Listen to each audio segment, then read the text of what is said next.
Esse é um exemplo de um tipo de fissão nuclear que foi utilizada nas primeiras bombas atômicas. Quero explicar para você aqui nessa aula como que esse processo funciona e no final nós vamos calcular a energia liberada nesse processo de fissão utilizando a equação de Einstein. Então aqui nós temos o quê? O urânio 235, um nêutron, transformando-se em xenônio, em estrôncio e liberando 2 nêutrons. Denis, não entendi nada. Vamos acompanhar aqui passo a passo que você vai entender.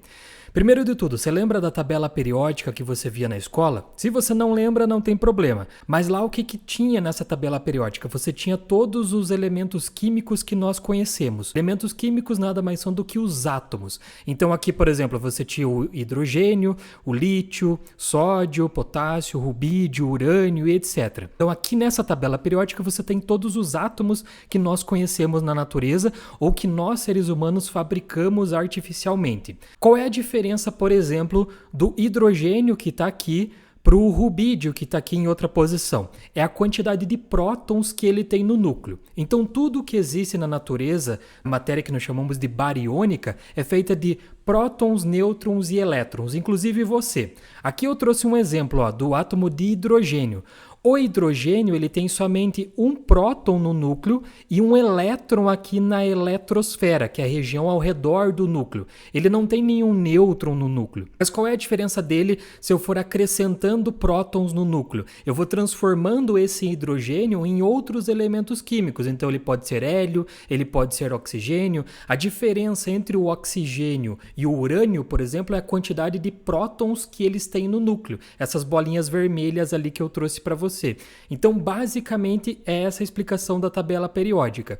Eu trouxe aqui um zoom de um átomo didaticamente falando. Então, nessa região central aqui, você tem prótons e nêutrons. Nessa região nós chamamos de núcleo.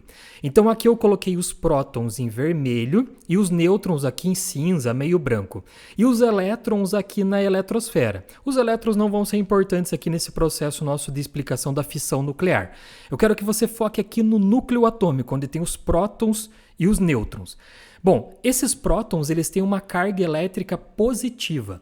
Os nêutrons eles não têm carga elétrica. E aí você para pensar, puxa, Denis, eu lembro da escola que o professor falava para mim que cargas de mesmo sinal tendem a se repelir, ou seja, elas querem se afastar. Então, se próton tem carga positiva, nêutron não tem carga, como é que esses prótons ficam todos ali dentro do núcleo atômico? Se eles têm todos carga positiva, eles na verdade querem explodir. Então, na verdade, o núcleo atômico talvez não devesse existir, né? É verdade, o teu pensamento está correto. Por quê? Você está pensando na força eletrostática. Cargas de mesmo sinal querem se repelir. Se os prótons, estão com carga positiva dentro do núcleo, por que eles não se separam? Aí vem uma coisa, por quê? Porque existe uma outra força na natureza chamada força nuclear forte. Ela é como se fosse um gancho de curto alcance que mantém o núcleo atômico coeso. Então a carga, eu trouxe até aqui o exemplo para você, os prótons aqui, eles querem se afastar, mas é um cabo de guerra, porque como se fosse a corda é a força nuclear forte, ela mantém os prótons ali grudados no núcleo e não deixa eles se separarem. Se você afastasse um pouco esses prótons, eles iam acabar perdendo a força nuclear forte e a força eletrostática ia entrar em ação e ia fazer eles se repelirem. Esse é o processo por trás da fissão nuclear que você usa em usina nuclear ou na bomba atômica. É o processo de você vencer essa força nuclear forte e liberar essa energia que está lá dentro, entendeu? Só que essa força nuclear forte, ela tem um curto alcance. Ela só funciona perto do átomo ali, perto do núcleo atômico. Se você afastar um pouquinho aqueles prótons, ela já não tem mais força o suficiente e ela acaba perdendo para a força eletrostática. Então a força nuclear forte só funciona num curto alcance ali. Então o nosso objetivo é fazer isso se separar. Então aí entra uma teoria da física, na verdade não é uma teoria, é experimental, de considerar o núcleo atômico como se fosse líquido. Eu sei que ele não é líquido, mas ele se comporta como se fosse nesse processo de fissão nuclear. Então veja aqui que eu coloquei várias etapas para você. A, B, B2, C, C2 e D. O que acontece? Acompanha ali a letra A. Olha lá você tem a representação de um núcleo atômico, tá vendo? Ele está certinho ali com prótons e nêutrons. O que eu vou fazer nesse processo de fissão nuclear? Eu vou pegar e vou jogar um nêutron nesse primeiro núcleo atômico ali no A, tá vendo? Como é que eu jogo esse nêutron? Muitos alunos me perguntam, de onde vem esse nêutron principal, o primeiro, de onde ele vem? Ele vem de alguns elementos químicos tipo berílio, tipo polônio. Esses elementos, eles liberam naturalmente nêutrons. E aí eles vão bater naquele núcleo ali. É daí que vem o primeiro nêutron. Ele bate ali no A, certo? O que acontece? Quando ele bate no A, ele vai entrar nesse núcleo atômico e ele vai desestabilizar esse núcleo. E aí ele vai passar para o B, tá vendo? O A virou o B. Veja que ele está um pouquinho mais esticado. Por quê? Porque esse nêutron que bateu nele fez ele ter uma alteração na energia e ele acabou se esticando. No B2 ali, ele se esticou um pouco mais. Aí a energia desse nêutron era tão grande que ele acabou se afastando, olha, ele vai sendo estrangulado ali no C até que ele acaba se separando completamente. E aí você tem realmente a fissão nuclear. Então muitos professores ensinam que você tem o núcleo, vem o nêutron da fissão nuclear, bate e o núcleo se espatifa. Não é bem assim que funciona. O que acontece é que o nêutron vem e esse núcleo que estava aqui, ele acaba se deformando como se fosse uma gota e ele vai... se separa. E aí você tem o processo de fissão nuclear. A fissão nuclear nada mais é do que você quebrar o núcleo atômico, você separar o núcleo de um elemento em duas partes diferentes. Nesse processo você libera energia. E é isso que a gente quer ver aqui. Eu trouxe aqui para você, aquele exemplo que eu trouxe lá no começo. Você tem ali o urânio 235 do lado esquerdo da tela. Eu vou jogar nele um nêutron. Lembra de onde vem esse nêutron? De alguns elementos que liberam nêutrons. Beleza, esse urânio 235, quando recebe esse nêutron, vai se desestabilizar, vai se separar em duas partes. E aí ele se separa em xenônio 134 e estrôncio 100. Nesse processo ele libera mais 2 nêutrons e também libera energia, que eu coloquei ali o maisinho para você. O mais significa liberação de energia. Esse é o processo de fissão nuclear do urânio 235, nesse caso aqui, se transformando em xenônio e se transformando em estrôncio. Voltando aqui, na letra D ali, uma das bolinhas seria xenônio, a outra bolinha seria estrôncio. E nesse processo eu ia liberar mais 2 nêutrons, que é o 2N que está ali. A gente já vai ver mais a fundo isso aqui. Mas, Denis, eu já vi vários professores mostrando o decaimento do urânio 235 e tem vários tipos. Exatamente. É uma probabilidade. Lembra que a mecânica quântica trata do mundo atômico? Então, no mundo atômico a gente trata de probabilidade. Eu trouxe aqui várias reações para você. Quando eu jogo um nêutron no urânio 235, ele não vai sempre para o estrôncio e para o xenônio. Ele pode ir para várias formas possíveis. Então ele pode virar ali na primeira linha estrôncio, xenônio e liberar 2 nêutrons. Ele pode virar bromo e o outro elemento liberar 3 nêutrons. Rubídio e césio liberar 3 nêutrons.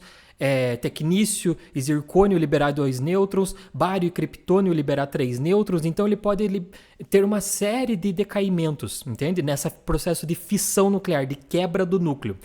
O que diz isso? É a probabilidade da mecânica quântica. Então eu trouxe um gráfico aqui para você, que você pode acompanhar aqui na tela. Aqui nessa coluna que está de pé, você tem a porcentagem de chance disso aqui acontecer. Aqui deitado você tem o número de massa, que é a quantidade de prótons mais a quantidade de nêutrons que tem no núcleo. Olha que interessante. Aqui, os elementos químicos, aqui é o decaimento radioativo do urânio, né? Tá vendo? Você tem mais ou menos 7% de chance de decair para elementos aqui, provavelmente em torno do 90, número de massa 90, tá vendo? Que seria provavelmente que o rubídio e o césio. Então você tem 7% de chance. Para elementos do tipo aqui, do 140, você tem quase 8% de chance. Então tudo é probabilidade. Denis, qual é? Eu vou jogar um nêutron no urânio. Que elemento que ele vai virar? Eu não sei, é a mecânica quântica que vai dizer naquele momento ali da reação. A porcentagem de chance de decair para um certo elemento ou de decair para um outro elemento. Isso aqui não importa. O que importa é a liberação de energia que você vai ter nesse processo. E aqui nós vamos fazer a conta utilizando a equação E igual a mc² do Einstein. Vamos lá. Eu peguei aqui um decaimento radioativo, um processo de fissão nuclear do urânio.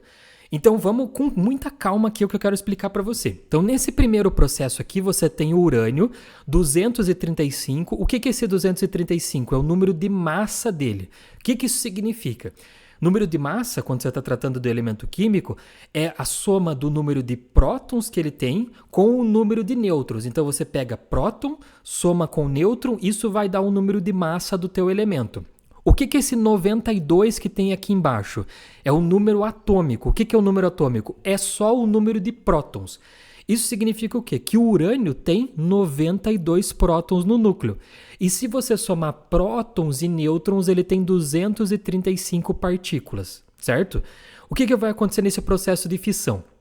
Veja só, eu vou jogar um nêutron nele. O nêutron, ele não tem número atômico, porque ele não tem próton, ele é só um nêutron. E o número de massa dele é 1, porque é uma partícula só. Nesse processo que eu expliquei para você, o que vai acontecer? Esse nêutron vai desestabilizar o urânio, vai se separar em duas partes. Aí você tem o processo de fissão. Nesse processo aqui vai virar o tecnício e o zircônio, beleza? Esse elemento aqui, ó, ele tem 52 prótons no núcleo. E ele tem, somando prótons e nêutrons, que é o número de massa, 137 partículas. Esse outro aqui tem 40 prótons no núcleo. E somando o número de prótons e nêutrons no núcleo, você tem 97 partículas. Olha uma coisa interessante. Soma desse lado aqui o número de prótons. Ó. 92 mais 0 dá 92. Soma desse outro lado aqui, 52 mais 40 dá 92. Então, mantém constante o número de prótons numa reação de fissão nuclear. Desse lado tem 92, desse lado tem que se manter 92. A natureza funciona assim. E agora aqui, 235 mais 1, você tem 236. 137 mais 97, você vai ter 234. Pera aí, então tá estranho aqui. Aqui eu tenho 236, a soma, e aqui eu tenho 234, então tá esquisito isso. Se tem 234, para completar 236, eu tenho que ter mais duas partículas desse lado direito aqui, que eu vou completar com 2 nêutrons. Por isso nós sabemos que na reação de fissão nuclear do urânio se transformando nesses elementos químicos aqui, são liberados 2 nêutrons no processo final. Nós sabemos isso fazendo o quê? Simplesmente somando o número de massa de um lado com o número de massa do outro e comparando. E aí a gente sabe quanto que vai ser liberado de nêutron. Por quê? Porque a natureza quer sempre que as coisas se conservem.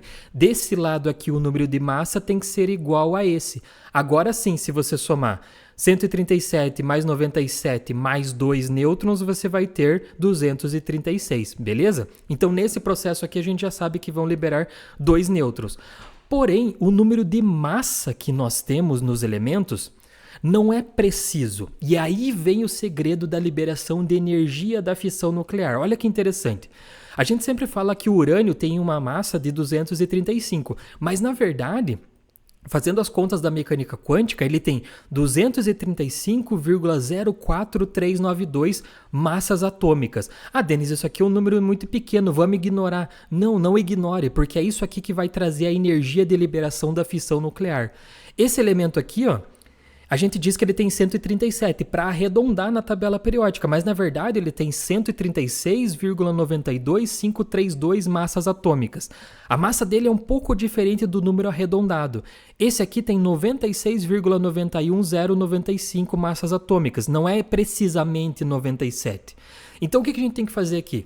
Vamos somar a quantidade de massa que tem de um lado daquela equação, dessa aqui, com a quantidade de massa que tem do outro lado da equação, que é esse lado aqui direito. Vamos somar esses dois lados? Olha só. Baseado nesses números que eu trouxe aqui para vocês. Esses números são tabelados, tá? Eu peguei na internet e peguei em livros. Então vamos lá. Desse lado aqui eu tenho o urânio, que eu vi ali que a massa dele é 235,0439292, e vou somar com o número de massa do nêutron, que é 1,00866. Você já vai ver onde a gente vai encontrar energia aqui. Desse lado direito aqui, eu tenho que somar esse primeiro elemento, que é 136,92532, com esse outro, que são os nêutrons. Então, ó, vou somar esse, com esse. Por que aqui tem o número 2? Porque são 2 nêutrons, tá vendo? Ó? E todos esses números que eu trouxe aqui, voltando, ó, eu trouxe aqui do valor tabelado que eu peguei em livro e na internet, beleza? Agora vamos somar os dois lados, olha só. Do lado esquerdo, eu resultei somando ali uma massa de 236,5258. Do lado direito é 235,85359. Putz, Denis, tá errado isso. Exatamente. Errado não tá, mas tá diferente, porque o lado esquerdo tá diferente do lado direito, ó. São números diferentes ali.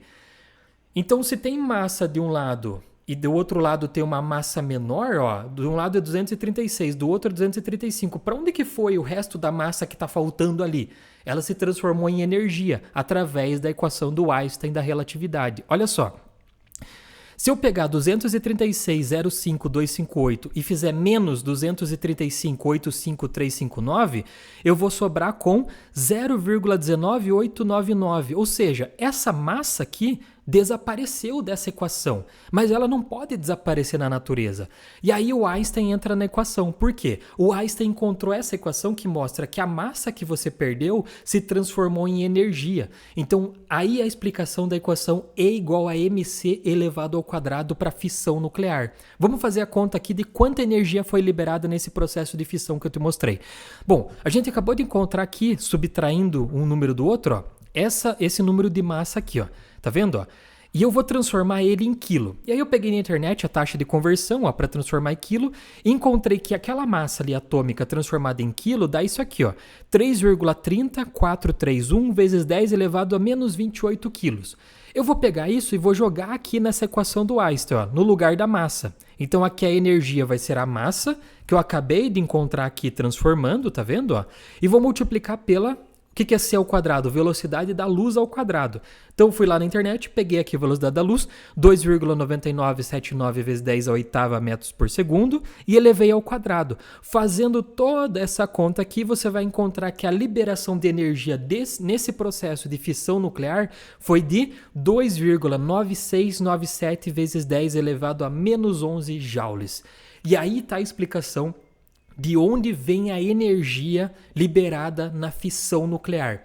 Essa liberação de energia pode ser feita em cadeia, numa bomba atômica, ou pode ser de forma controlada numa usina nuclear. E aí está a explicação de onde vem essa energia, entendeu? Usando as equações de Einstein e usando essas ideias aqui que nós tivemos da fissão nuclear. Beleza? Curta o vídeo, valeu, se inscreva aqui nos cursos que estão no primeiro comentário fixado. Um abraço e tchau!